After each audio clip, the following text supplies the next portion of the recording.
মোৰ নাম শ্ৰী ফুলেন চন্দ্ৰ দাস, নাগাৰা নামৰ পাঠক। মানে বিদেশী বহিষ্কাৰ আন্দোলন হৈছিল, তেতিয়াৰ পৰা মই নাগাৰা নাম পৰিৱেশন কৰোঁ বিভিন্ন ৰাইজৰ মাজত। তাতে প্ৰথম নাগাৰা নাম গাইছিলোঁ মই খৰ্গেশ্বৰ তালুকদাৰৰ জন্ম আৰু মানে তেওঁৰ সংগ্ৰামী সত্তাক লৈ। তাৰে পিছৰ বছৰ অৰ্থাৎ 81-82 চনত নগেন বৈশ্যৰ ৰচিত জয়মতী জেৰেঙাৰ সতী সেই নামটো গাই বিভিন্ন ৰাইজৰ মাজত আলোড়নৰ এটা সৃষ্টি কৰা গৈছিল। আজিও তাৰমানে মোক বহুত মানুহে সেই নামটোৰ কাৰণেই নাগাৰা নাম পৰিৱেশন কৰিলে। মোৰ দেউতা নাগাৰা নামৰ শিল্পী আছিল, তেখেত প্ৰয়াত নন্দৰাম দাস।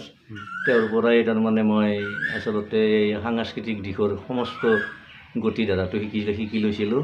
আৰু তেওঁৰ মই সৰু ল'ৰা আছিলোঁ, তেওঁ মোক জোকে মানে এনেকুৱা ধৰণৰ অনুষ্ঠান থাকে তেওঁৰ লগত লৈ গৈছিল।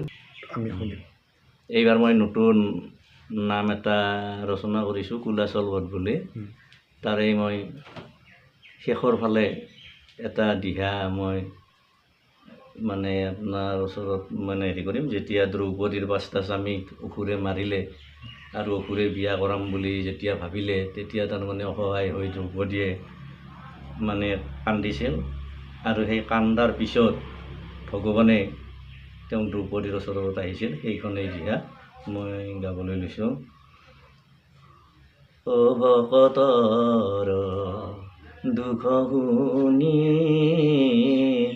ওলৰিয়া হে চক্ৰপাণি,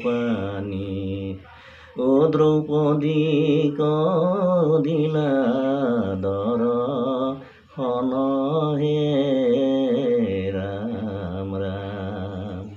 শুনা শুনা মোৰ ভনী, অ চিন্তা নকৰিবা তুমি, ঐ অসুৰক কৰিব নিধন হে ৰাম ৰাম। নাগাৰা নাম গাই সেই নাগাৰাৰ নামটো আচলতে শুদ্ধ শৈলীৰে পৰিৱেশন কৰিলে নিশ্চয় দৰ্শকে আঁকোৱালি ল'ব। যিহেতু মোক আজি 44 বছৰ ধৰি মোক বিভিন্ন ধৰণৰ দৰ্শকে আজিও নামত নিমন্ত্ৰণ কৰি আছে। অকল পাঠকে হয়তো 2 দিনৰ কাৰণে বা 2 বছৰ 3 বছৰৰ কাৰণে তাৰমানে তেওঁলোকে জনপ্ৰিয়তাটো থাকিব পাৰে, কিন্তু ৰামচৰণ ভৰালী, অচ্যুত ডেকা, ৰূপেন ডেকা ছাৰৰ দৰে চিৰস্থায়ী হ'ব নোৱাৰে। প্ৰজন্মৰ পাঠকসকলক আহ্বান জনাইছোঁ যে তেখেতসকলে কিবা ডেকা বয়সৰ কাৰণে কিবা কিবি ভুল কৰিব পাৰে, গতিকে সংশোধন কৰাৰ নিশ্চয় ৰাস্তা থাকে। তেখেতসকলে যদি শিকিব বিচাৰে, আমি যিখিনি আমাৰ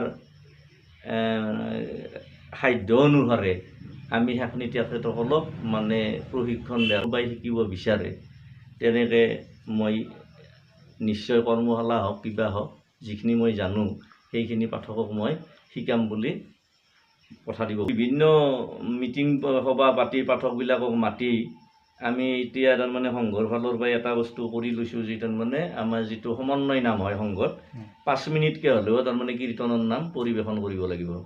আৰু 2 নম্বৰতে আমাৰ কিছুমান আমাৰ কৰ্মশালা হয়, সেই কৰ্মশালাত আমাৰ বিজ্ঞ পাঠকসকলে তেখেতসকলক তাৰমানে কিছুমান প্ৰশিক্ষণ দিয়ে।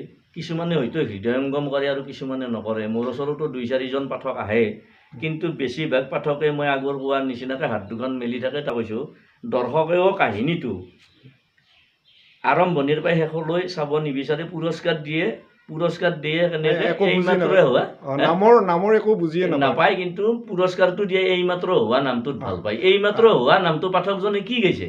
ক্ষেত্ৰত আমাৰ ইয়াৰে এটা ল'ৰাই মোৰ ওচৰত নাম শিকিছিল আৰু তাক মই নাম শিকাৰ কাৰণে যথেষ্ট মই নিজেই কৈছিলোঁ আৰু মোক গুৰু বুজিছিল। তাৰে পিছত যেতিয়া সি নামটো গাব পৰা হ'ল, তেতিয়া তাৰমানে তাৰ নামটো প্ৰচাৰ হোৱাৰ ফলত ৰামচৰণ ভৰালী ছাৰক গুৰুজন বুলি কৈ মোৰ ক'ব লগা তাতে।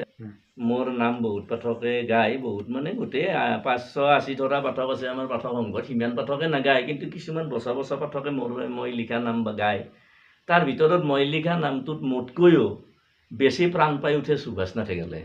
যেনে মই স্বৰ্গযাত্ৰাটো ময়ো গাইছোঁ, কিন্তু মোতকৈ তাৰ মানে পৰিৱেশন কৰাত ভাল হৈছে। এইটো তাৰমানে আৰু এটা পাঠকবিলাকৰ এটা গুণ থাকিব লাগে, তাৰমানে যিটো পাঠকে গুণীৰ গুণটো মানে স্বীকাৰ কৰে তাকহে প্ৰকৃত মানৱ বুলি কয়। গতিকে সুভাষনাথ মোতকৈ বহুত সৰু ল'ৰা, কিন্তু তাক মই এটা কথা ভাল পাওঁ, যে তাৰমানে মই যিটো নাম লিখি পেলাই মই তাক গাবলৈ দিওঁ, সেইটো নাম মই গোৱাতকৈও বেছি প্ৰাণ পাই উঠে। তাৰ পাঠক হ'ব লাগিলে প্ৰথম সেই নামটোৰ কাহিনীটোৰ ভিতৰত সোমাই যাব লাগে। তাৰপিছত নামটো পৰিৱেশন কৰাত এজন শিক্ষকৰ সহায় ল'ব লাগে, যিজনৰ তাৰমানে নাম সম্পৰ্কে অভিজ্ঞতা আছে। গুৰু অবিহনে শিক্ষা সফল নহয়।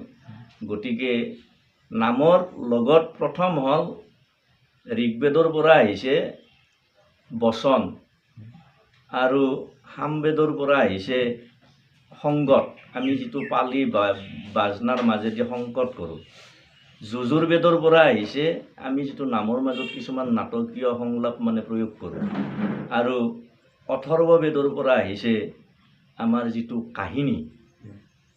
এতে আমাৰ নাটকৰ নিচিনাকৈ নামতো কিছুমান বস্তু মন কৰিবলগীয়া কথা, যে 1 নম্বৰ কথাটো হ'ল মানে পৰিৱেশৰ সৃষ্টি কৰিব পাৰিব লাগে। যেনে এজন ল'ৰা এজন ঢুকাইছে, ৰজাৰাণীয়ে কান্দিছে, সেই কথাখিনি নিজৰ হৃদয়ত আনি ৰাইজৰ মাজত পৰিৱেশন কৰি দেখাব লাগে। এইটোক কয় সাপ্তিক। আৰু এটা হ'ল আংগিক মানে অলপ আগতে মই যিটো শব্দইপতি মুদ্ৰাৰ কথা কৈছোঁ, সেইটো হ'ল অংগ সঞ্চালন হ'ব লাগে। এই 2 নম্বৰ গ'ল। 3 নম্বৰটো হ'ল পাৰিচৰ্যা, মানে সাজ পোছাকটো মাৰ্জিত হ'ব লাগে। আৰু ভক্তি মানে ভকতবিলাকৰ নিচিনাকৈ অলপমান যে তেওঁলোকক তাৰমানে ভক্তি কৰিবলৈ গৈছে তেনেকুৱা হ'ব লাগে। আৰু তাৰে পিছত হৈছে পৰিৱেশন। যোনে হৰিৰ নামত শুদ্ধভাৱে পৰিৱেশন নকৰে, তাতে এটা ঘোষাৰ মাধ্যমেদি তেওঁ কৈছিল, হৰিৰ নামৰ কীৰ্তন সুখ নকৰে যিজনে হৰি বিমুখ। যেতিয়া তাৰমানে হৰিৰ নামত কীৰ্তনত যেতিয়া হৰি বিমুখ হয়, তেতিয়াহ'লে সেই মানুহবিলাকৰ আচলতে তেওঁলোকে যদিও ধান খেৰৰ জুইৰ নিচিনাকৈ পৰিৱেশন কৰে, সেই পৰিৱেশনটো আচলতে শুদ্ধ শৈলীভাৱে যেতিয়া নাগৰা নামটো পৰিৱেশন কৰা হয়, তেতিয়াহ'লে নাগৰা নামটো নিশ্চয় চাব। মই বৰগীতটো দিয়াৰ এটাই কাৰণ বৰগীতৰ কোনোদিন ক'তো সুৰ সলনি নহয়। গতিকে নাগাৰা নামৰো যদি সেই পুৰণা শৈলীৰ মাজত অলপ কিবা ধৰক মানে হেৰি কৰি মানে অলপ ইফাল সিফাল বুলি কোৱা নাই মই, সেই সুগম সংগীতৰ মাধ্যমেদি যদি শুদ্ধ শৈলীৰে যদি নাগাৰা নাম পৰিৱেশন কৰা হয়, নিশ্চয় বৰগীতক যেনেকৈ দৰ্শকে আঁকোৱালি লয়, নাগাৰা নামকো দৰ্শকে আঁকোৱালি লয়। নলবাৰী জিলা নাগাৰা নাম সংঘৰ উপসভাপতি আৰু পশ্চিম নলবাৰী আঞ্চলিক নাগাৰা নাম সংঘৰ মই উপদেষ্টা হিচাপে আছোঁ। আৰু এনেই সদৌ অসম নাগাৰা নাম সংঘৰতো সকলো পাঠকে সদস্য। গতিকে সেই নাগাৰা নাম সংঘৰ নীতি নিয়ম মতে মই নাম পৰিৱেশন কৰোঁ। আৰু পাঠক একোটাই নাগাৰা নামৰ পাঠক কমেও 5 মিনিট হ'লেও কীৰ্তন পুথিখনৰ পৰা নাম পৰিৱেশন কৰিব লাগে।